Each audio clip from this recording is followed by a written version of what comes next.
right, here we go. Welcome to episode 21 of Closet Talk. I am your host, Ethan. And joining me today on the show is my good friend and comedy mentor, Mr. John Ager. John, what's going on, man? Not much. Just relaxing and talking with you, which is always good. Right. How's your morning been so far?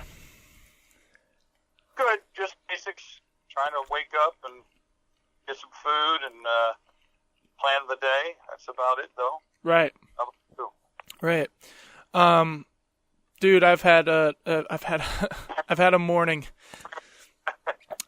So for all the podcast listeners out there, John sent me a package, a birthday package, and it contained this tomahawk in it. A fucking really bitchin' tomahawk, by the way.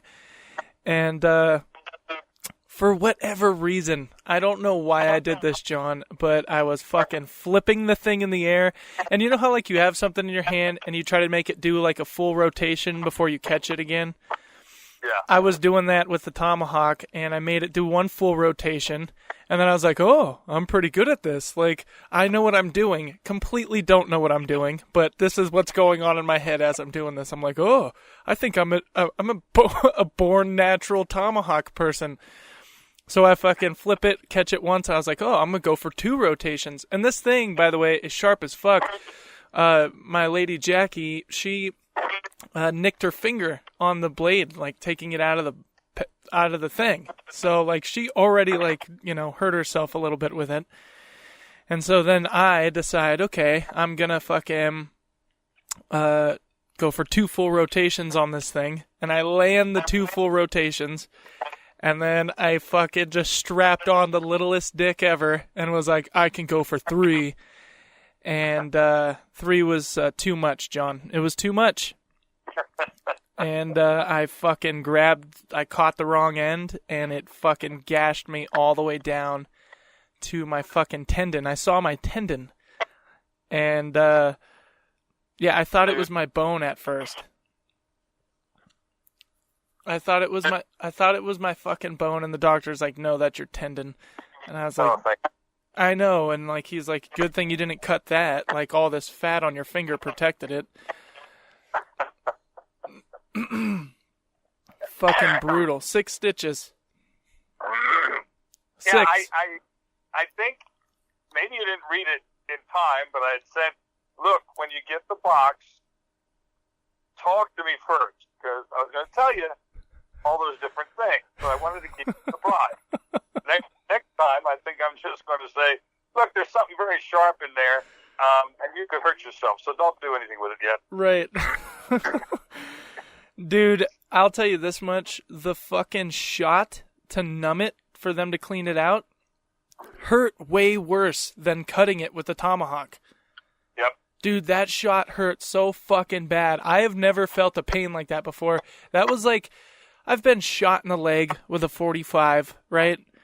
Gotten multiple lacerations and shit like that from different things.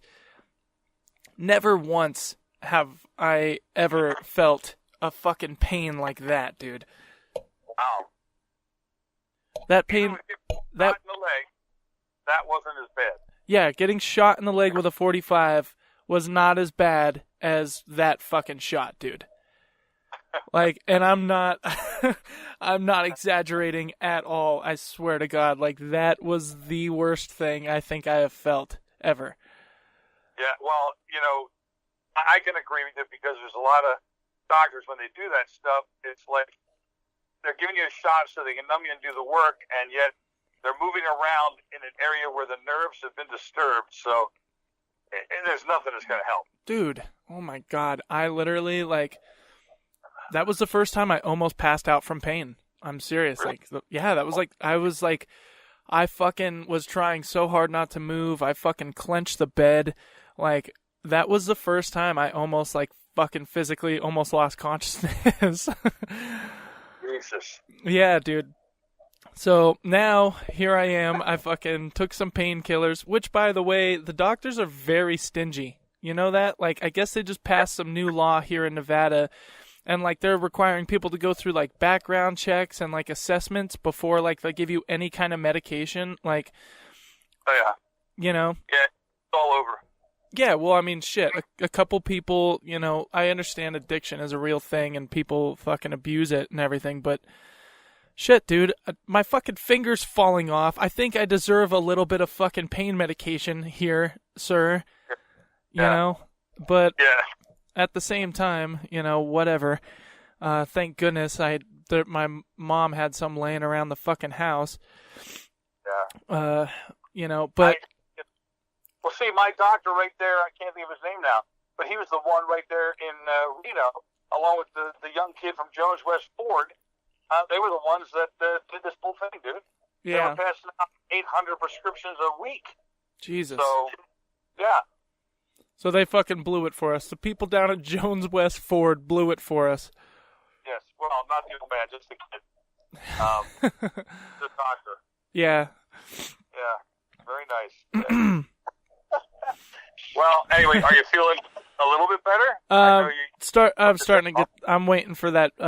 These painkillers to kick in, but I did take the day off of work, and I was sitting around and I was thinking. I was like, people like are going to jobs that they don't like, are doing things that they don't want to do. Like they just started this new attendance policy at my work. Like if you're late, you start collecting points. So.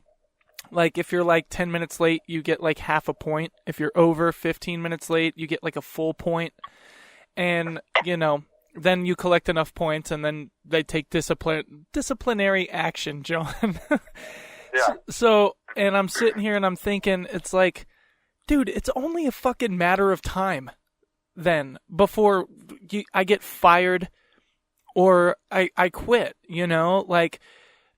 I had this fucking thought this morning, and I wanted to save it for this podcast because it's like, dude, it's only a matter. It's like literally a race right now. Is my employer gonna get sick of me before I get sick of them? Like, what's, you know, and that like gives me like a level of uncertainty in life. I mean, people can only be what they are. Like, and me personally believing that I am fucking here to do comedy, being a comedian. Like, that's the one thing that I feel like I'm good at. That's the one thing that makes me feel fucking good when I do it, you know? And that is like a level of uncertainty. Like, there's a certain price you have to pay to go after something that you're passionate about, you know? And I've just never been a good employee. And I'm sitting here thinking, I'm like, well, fuck. You know, I was trying to save this time off for... you know, taking my lady to go see one of her favorite musicians in San Francisco, and then, like a fucking idiot, I cut off my goddamn finger, and it's just like, that can happen any time. Like, what happens if I break my fucking ankle, like, and, oh, you don't have PTO, last thing you want to throw on top of that broken ankle is fucking attendance points, you know? Yep. Like, did you ever have this problem when you were growing up? Was there ever a time when you realized, like, okay, I'm just not good at doing this certain job. Like, I'm a comedian. Like, that's what I need to do. Yes. Yes, I had that when I was on a trash truck. But I've been on my own for so long that I still couldn't make that decision. I could make that decision to leave, but I didn't. So I stayed and hated it until it was time to leave. Right. And just at Arvado, the one I was just at, that was one of the biggest ones, which is, you know, I hated it every moment of it. And finally, what was it? How do I put it? My hate of the job overtook my fear of going out on my own. Right, so you just got fucking sick of it so much to where you're just like, I need to just take a chance and go out on my own. Yep, I couldn't take it anymore. I was going to go postal or whatever, but yeah. See, dude, that's what I feel like is going to happen to me. Like, that's how I've been with every fucking job. I'm, like, literally fucking dealing with a job, you know, and then at nighttime trying to do comedy and trying to get good at doing stand-up, you know, and actually being a fucking comedian that's worth listening to, you know, but it's like, that's fucking scary to me. It's like, okay, well, Ethan, you're going down a fucking path here that's not really paved, and there's a certain level of like alienation that you're gonna have to go through, because not a lot of people go after what they're fucking passionate about. That most people just want a certain fucking they just want a paycheck and security, or what they think is security, because at the end of the day, you can always lose your fucking job. Something can always happen, and then it's like, okay, well then how do I pay all of this shit, Yeah. At what point did you decide, like, all right, I'm going to do comedy? Well, I decided that a long time ago, but I think that it became a reality when I started doing a whole lot of stuff out here. I did it like as full time as I could get for 3 years. So right. I think that's when it was, and then after that, it was like, okay, the bottom fell out, and comedy wasn't paying what it was before. So I got a regular job and did that. But when it came to, coming back out here to the East Coast, it was when somebody said, hey, do you want to manage my club? That was like, okay, I can do that part-time, I can do something else part-time, and I can do more comedy full-time. So, right. Yeah, it was made several times. I mean, the reason I went out west to Reno was to do comedy. That was my goal. I like that, because when I was down there, people from the East Coast were talking about how much better the West Coast comedy is, and everybody on the West Coast is talking about how much better the East Coast comedy is. Yeah, it's all perspective. Wherever you put out your stuff, Right. I mean, for as long as we've known each other, John, I don't know if I've ever asked you, like, what got you into doing stand-up? Like, what was the day where you're just like, you know what, I'm gonna do comedy. Like, I'm gonna try doing stand-up. Like, what was your like moment? Do you remember the first moment when you decided, hey, I should try stand-up? Yeah, actually, it was a weird time. I had been doing comedy and making people laugh my whole life, and even in the Air Force when there were tense moments, just everything I could do to make people loosen up a little bit when they were tense situations or just having fun. And finally, my friend Joanne, her girlfriend, said to me, "You should do comedy." And I said, yeah, you're probably right. That's okay. And I didn't say anything or do anything for about a month.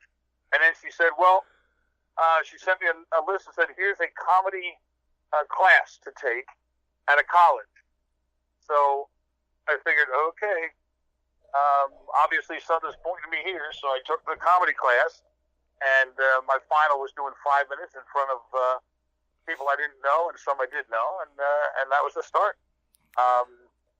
Yeah, that was it. She said, you're too good to not be on stage, and it was just a natural thing, natural change. Well, she's fucking right about that, because you are really good. That's funny, though, man, because somebody tells you, like, oh, you should do comedy, and they have no idea what they're signing you up for, basically. The shit gigs and just the hell that you have to go through to develop, Little did she know she was, like, basically signing your fucking soul away. Yeah, that's funny. But and you're right. In the beginning, it's like you keep going, and it's like, man, you get away from a gig that has been like it's the worst bar in town. You don't even get anybody acknowledging the fact that you're alive. And then all of a sudden, it's like you can't do without it. Right. No matter what it is. See, and that's how I got to that point where, because when I had decided to do comedy, like, it had kind of already been, like you, it had been a part of my life. Like, I just did whatever I could to get a laugh.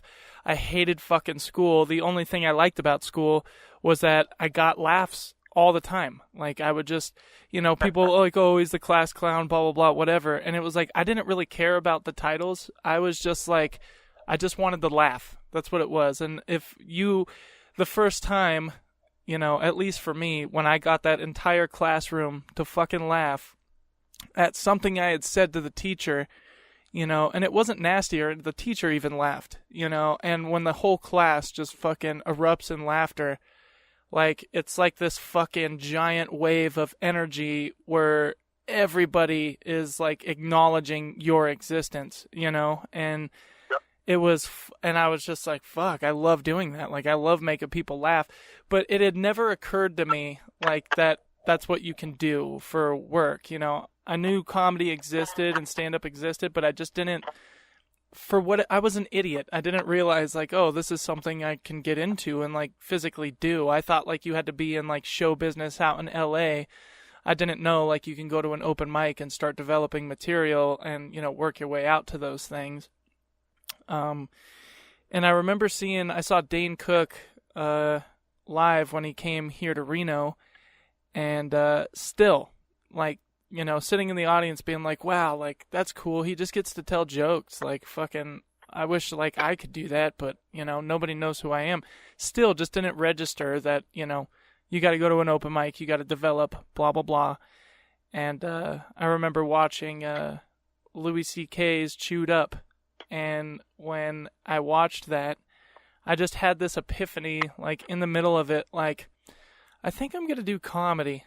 And so I immediately just grabbed a notepad and I just started writing. You know, about, and I thought at first, when I first started, it was more about, like, you know, be offensive, be dirty, be like Daniel Tosh, you know, and so I just started writing. I think my first bit was, like, something about, like, how the strippers at strip clubs here are like gorillas or some shit like that. I forget the bit, but yeah, and then I went down to an open mic, which was not a comedy open mic. It was just like a poetry open mic. So, like, all of these people are going up performing their fucking poetry, and then, like, I was the last to go up. I kept getting bumped, and they fucking bumped me all the way to the end. And I remember the guy I had to follow, he had a guitar, and he was, like, singing about, like, hurting himself. And yeah, dude, I called him Emo Joe, and I was, like, already, like, not knowing anything, I was like, how the fuck am I supposed to make these people laugh after that? Like, everybody's fucking depressed now, like, but I knew, I was like, there's so much tension in this room, I need to release that tension, you know? So, in a way, he kind of actually set me up to succeed, because everybody's, like, sitting there, like, depressed. And, I went out there and fucking just, the first time you go on stage, you know, it's like, holy shit, what the fuck am I doing? And then I started talking, and I fucking crushed it my first time, you know? And I think maybe it was more my attitude rather than what I was saying, because the jokes weren't good, you know, they weren't developed or anything, but it was really raw, authentic me just trying to make people laugh, and it fucking worked really well. And I've been trying to do that ever since. Yeah, wow. Yeah. Pretty cool. Yeah, man. And you see that right there, like, you know, I'm sitting here fucking working at a warehouse, and it's just like, people should just, I mean, I understand, I understand, like, why people are fucking assholes, and why people are walking around all fucking tense and being douchebags and treating people poorly. It's like, you know, because everybody's doing shit they don't want to do all the time, like, all the fucking time, you know, and none of us asked to be here. We just kind of, you know, we're fucking born into this, and, you know, now all of a sudden, like, you have to fucking pay bills and go through all this stress and deal with all this shit, and, you know, if you're lucky, you'll eventually get to do what you want to do for a living. Yeah, it's a matter of, people have the survival instinct first, you know? Right. And then after that, it's like, I want to do what I want to do. Well,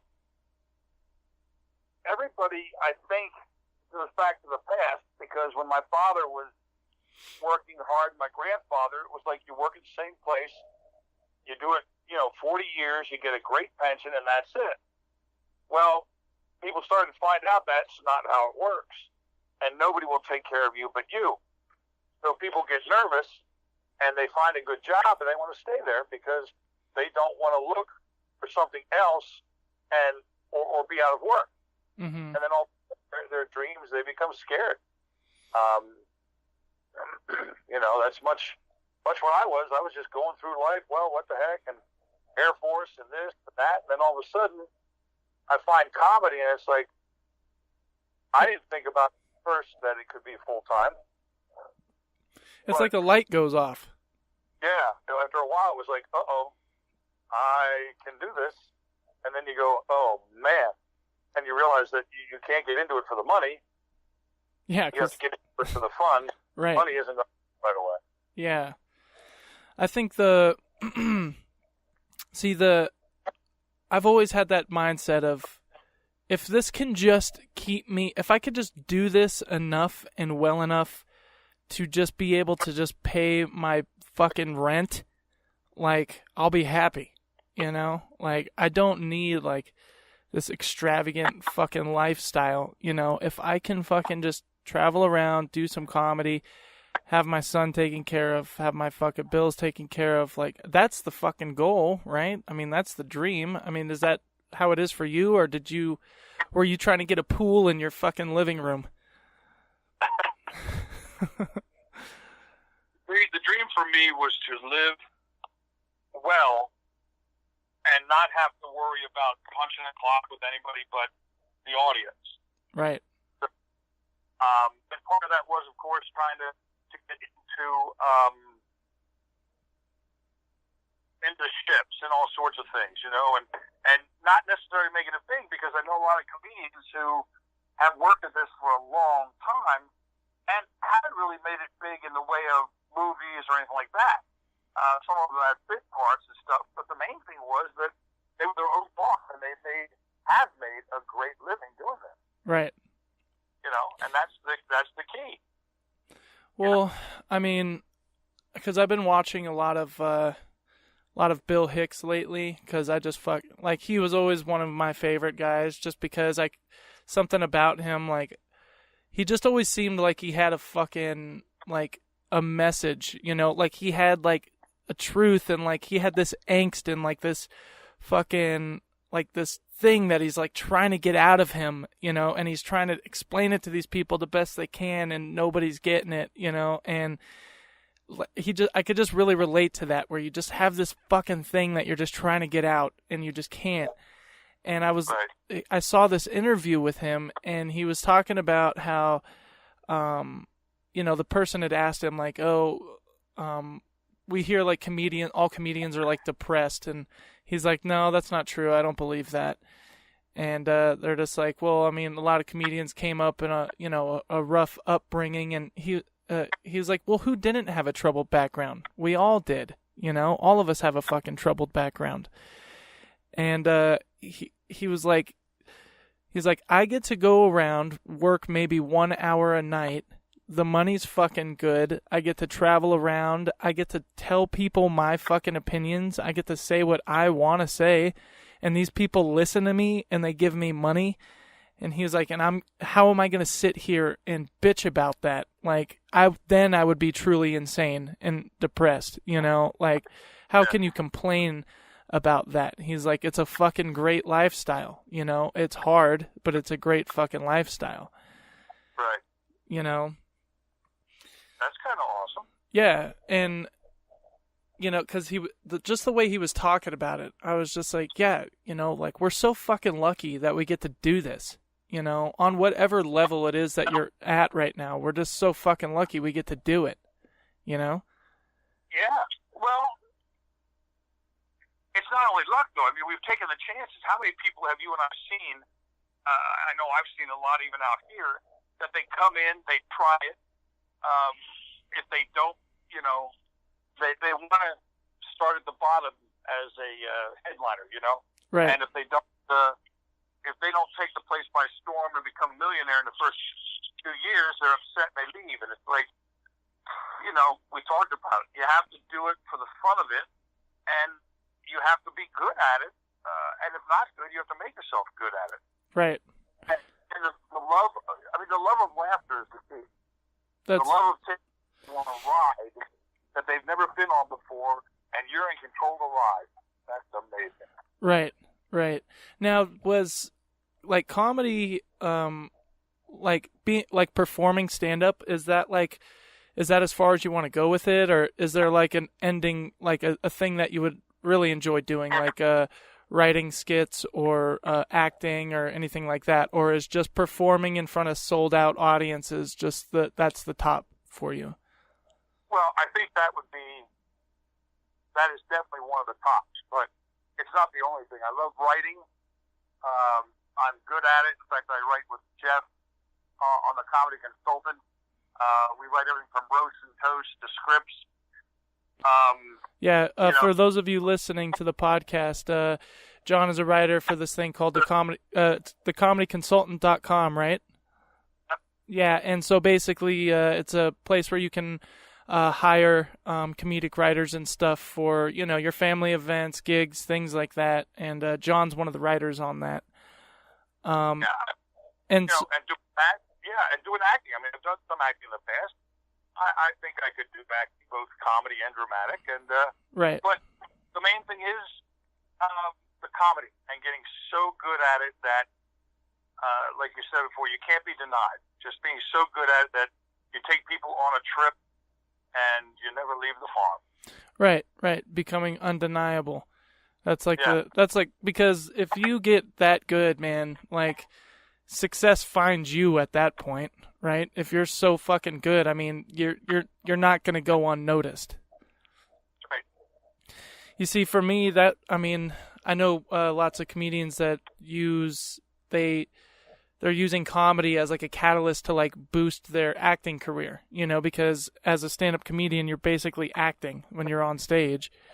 And so they use it as like a little catalyst to get them into the movies and get them roles and shit like that and commercials. And me, I guess I never really, when I was a kid, I wanted to be an actor. Like that was my first thing, because I saw Jim Carrey and that was like my inspiration right there. I wanted to do that, but now that I'm in comedy, I don't know if acting is what I really want to do as an end result, but I think writing like scripts, because me and my friend Mikey, we would write scripts, like skits. Sorry, not scripts, skits. And we would act these things out just to get a laugh.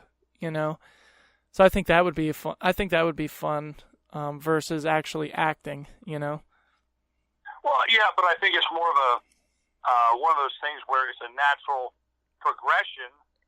Sometimes, like. I know Robin Williams, I'm sure he didn't get into comedy to be an actor. He got into comedy because he loves comedy. Right. Same thing with Crystal. Same thing with, just all these guys. Now, Red Skelton went from acting to becoming a comedian. So, I mean, I think it's how it flows. Jim Carrey, I mean, funny actor, funny as hell. Quite a good serious actor, too. But, he had a lot of good stuff. And all of a sudden, here it is. It showed up. So, yeah, I mean, like you said, you make yourself good, and other people see you for other things. Right. Now, was there how long did you do open mics for? I mean, before you decided, like, okay, I'm going to take this onto the road? Well,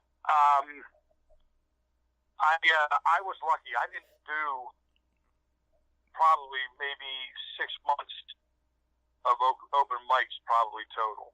Mm-hmm. I would go back to them back and forth, but I didn't have to go to many because I just was nice. I kept getting better and better, and somebody picked me up as an MC and host, and then they taught me the right way to do things, Mm-hmm. So I learned. So you had a mentor? No. You had a mentor? Yeah, I mean, I had Jimmy Carroll, and Chris Carroll. I mean, are they still performing? What's that? Are they still performing? Oh, well, Jimmy is. Chris is his wife. Oh, okay. So she's the one who runs everything. But they taught me how to use the microphone, how to do this, how to do that. Mm-hmm. Now, what year was it when you started?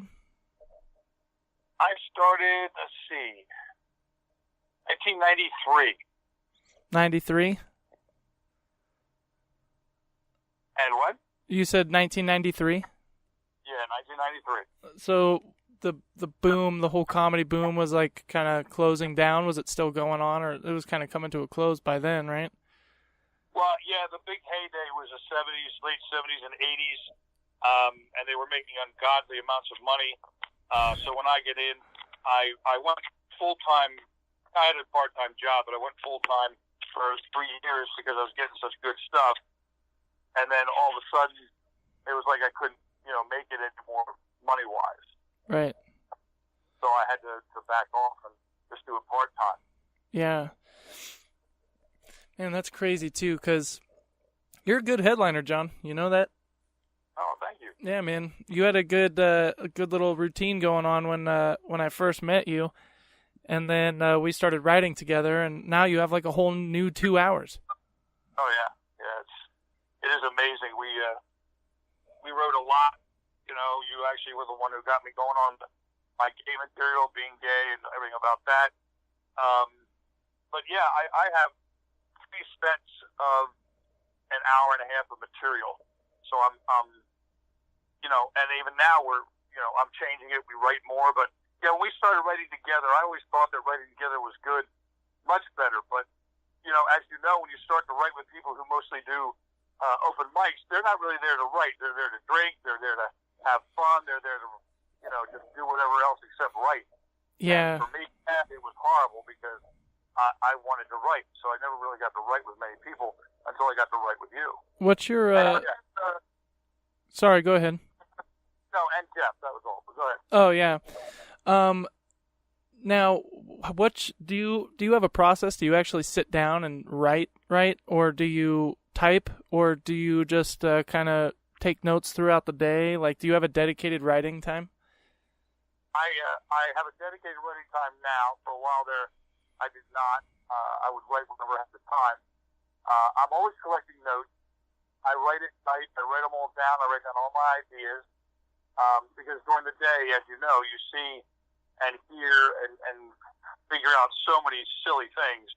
And I write them down. And sometimes I get to all of them. Sometimes I don't. But then at night, I'll write, and then I'll see, what's moving on or what's doing well. Right. That's interesting. Yeah, I've been doing. I read in this book about how you never edit on your first draft.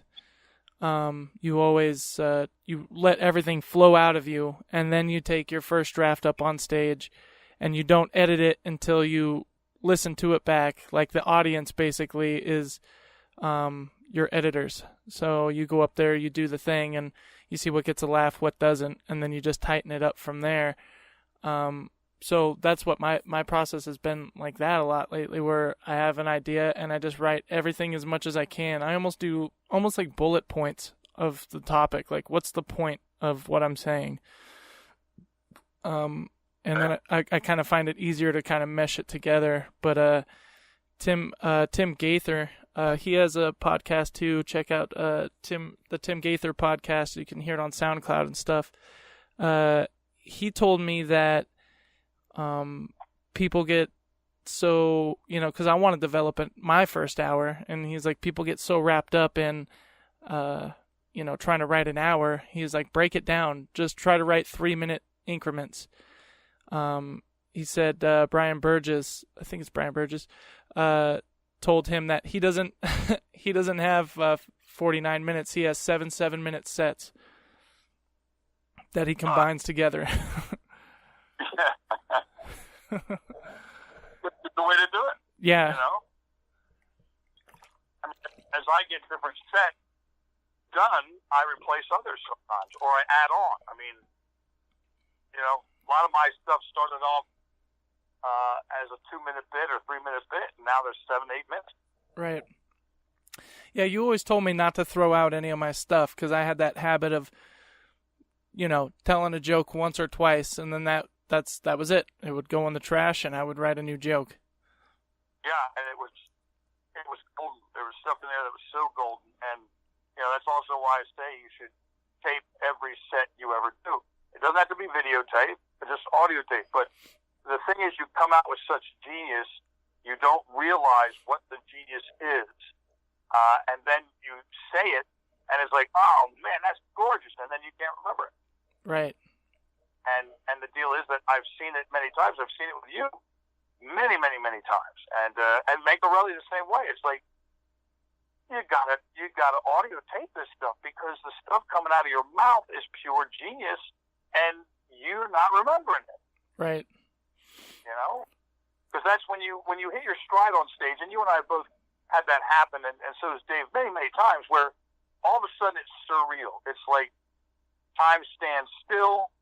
Everything you're saying is perfect. The audience is getting it. You're in the zone. You don't have to remember or forget anything, because it just is all there. You know where it is. You trust. And all of a sudden it's like boom, boom, boom. You're killing them. And then you forget what all you said, because sometimes it's just made up on the spot. Right. Yeah. Admittedly, this past July marked my 6th year in comedy, but I feel like this last year I haven't really done anything for comedy. I've done a lot of writing and read a lot of books, but I haven't really performed too much.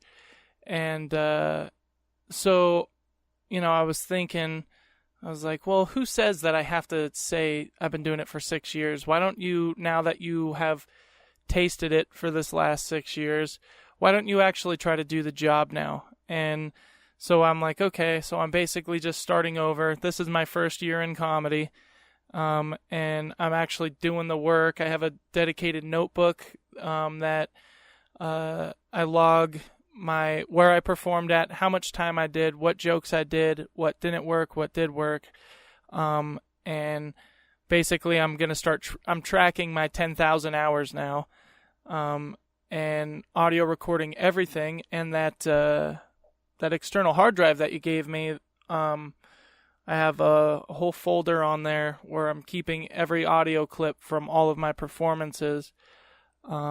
And I try to video just so that way I can go back, review it, and be like, why did that get a laugh? Why didn't that get a laugh? Because I read in that book, it was saying when you review your set, like, look at what worked, but more importantly, look at what didn't work, because then you're going to know right away which, attitudes and emotions you're just not good at conveying. And then you look at the things that did work, and it's like, then you can start writing jokes that are more framed around that perspective, like that attitude. Yeah, and I like what you were saying, because I was going to say something for you, because you're right, the years doesn't matter.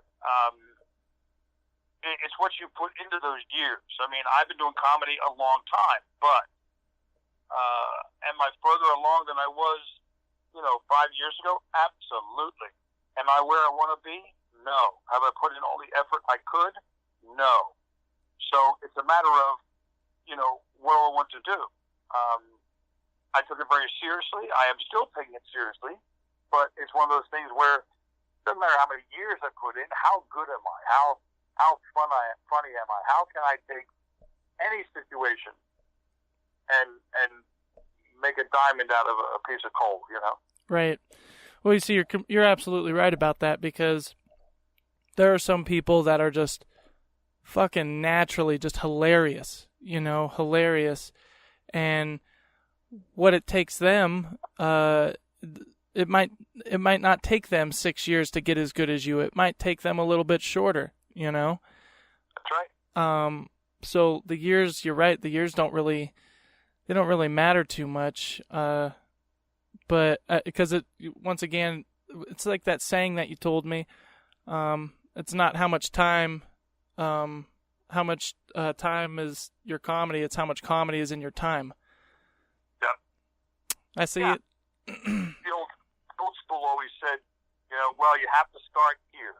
You have to start out as an MC, and you have to do this minutes, and this many minutes, and this here, and this there. And it's like, well, not really, because if I'm teaching somebody, I don't want them to take as long as it took me. I went to I went what was called back then the correct route. Well, the correct route for me is not the correct route for anybody else. So, yeah, it's very individualized.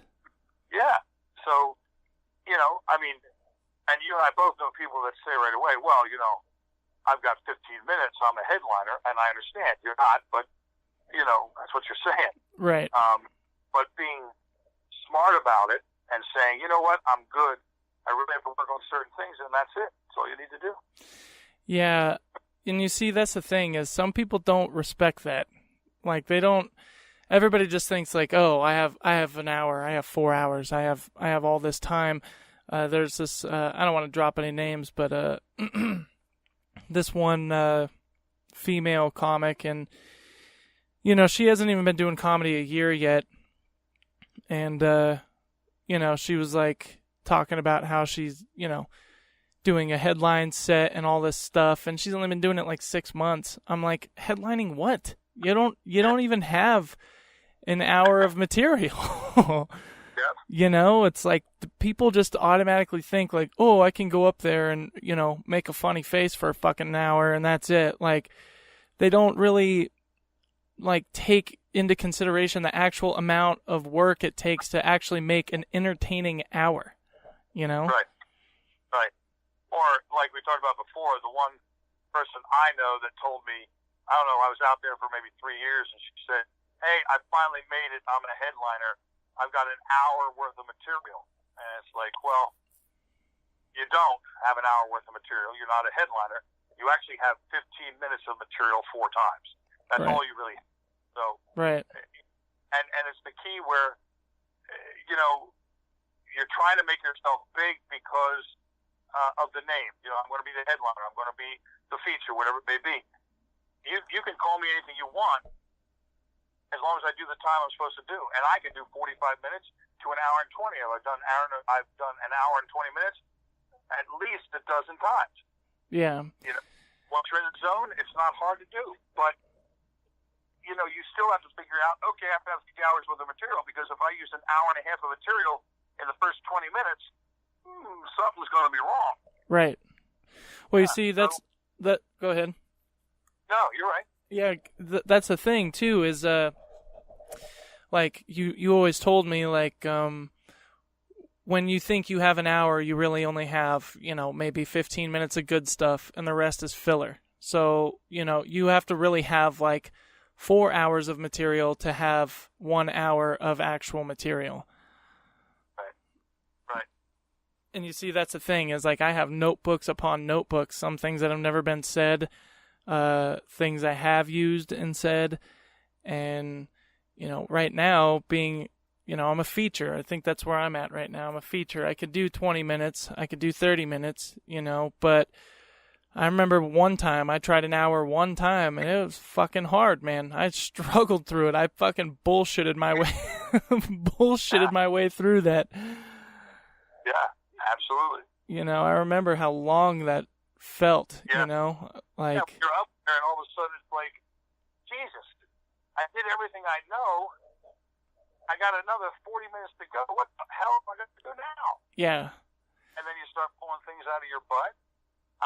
And then you've also been up there where you've done quite a good amount of time, and it has been very easy for you because you're in the zone. You're not worried. You're not thinking about it. You're just doing it. So, yeah. Now,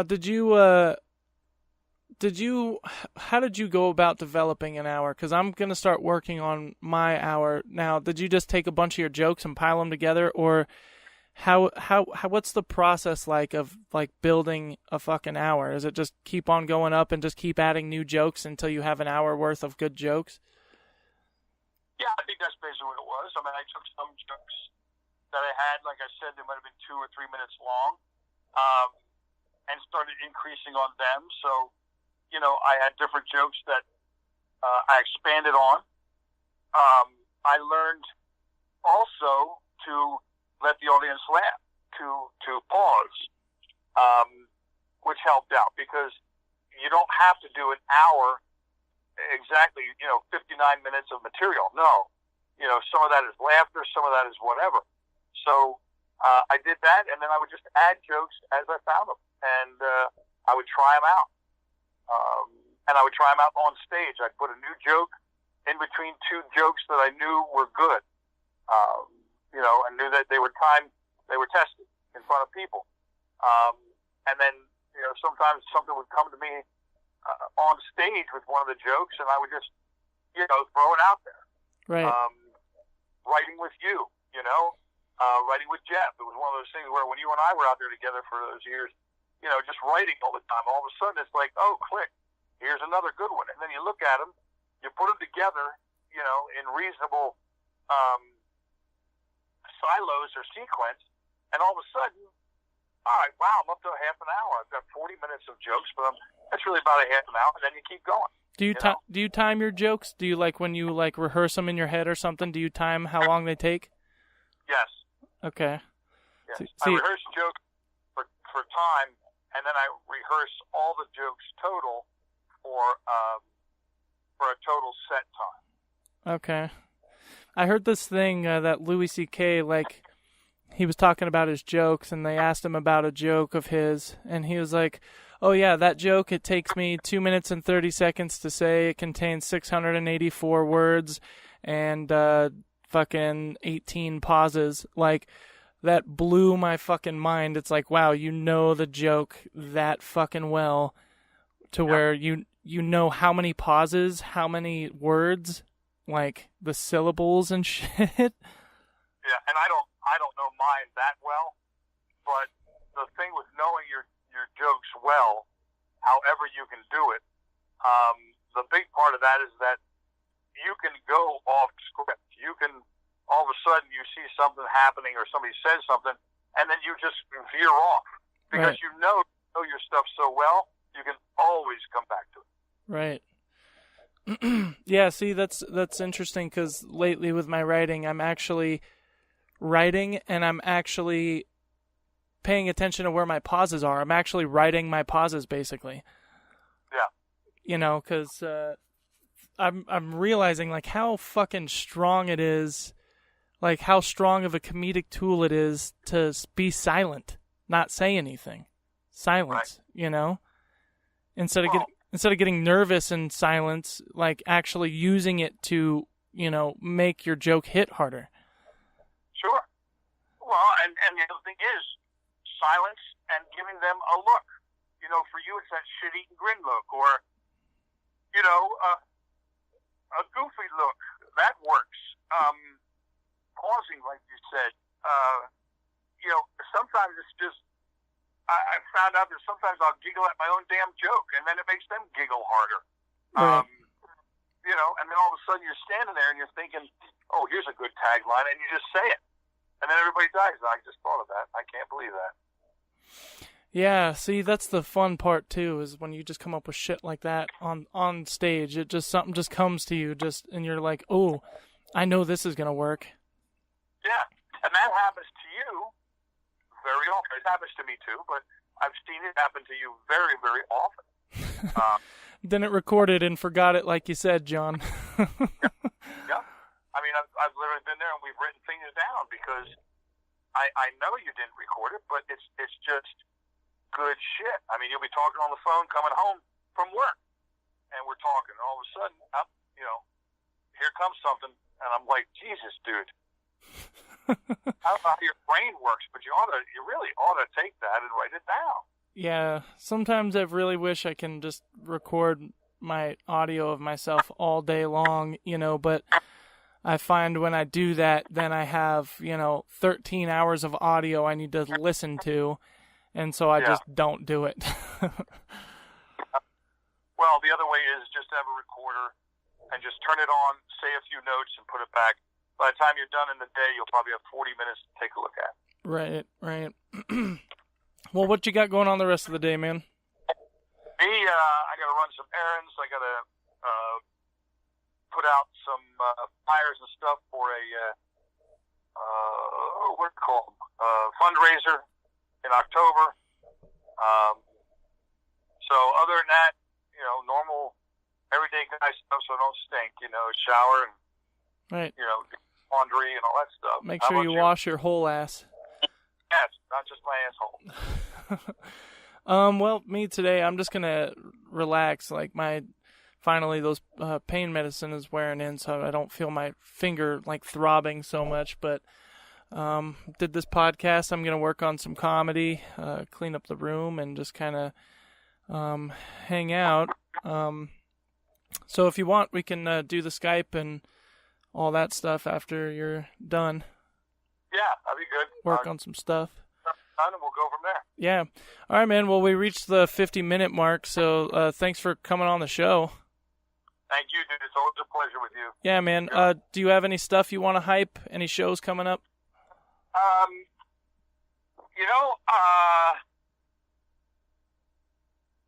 No, nothing at the moment. Mine are all in October, November. So. October, November. Okay. So everybody can find you on social media, I assume, Facebook. Yep. John S. Ager III. Yep. John S. Ager III. You don't have like Twitter or anything like that, huh? I do, but I forget what it is. I'm going to have to look it up. Right. Okay. Well, also the Comedy Consultant, right? Check that out if you guys are in need of some comedic writers. John is pretty hilarious. So, all right, bud. Well, I'll give you a call back here in a little while. I'm going to wrap up the show, and then we'll make some plans and get together, do some writing. Thanks, good. Take care. All right, man. Take it easy. I'll talk to you soon. Bye. Bye. All right, everybody. That is my good friend and comedy mentor, Mr. John Ager. Fucking hilarious comedian. Taught me a lot about comedy. And that is going to wrap up today's podcast. I know it's been a while since I put one out, but you guys will start getting a new hour from me every week. And I've just been going through a lot of different life shit, and then also in the process almost cutting off my fucking finger. So yeah, that wraps up today's podcast. Feel free to submit any questions or comments, or if you have a business or whatever. It doesn't even have to be a business, a hobby, or something you just want to talk about. Just send me a message at closettalkwithethan@gmail.com, and we can get you on the podcast. You can listen to this podcast on, there's so many freaking platforms that we're on right now.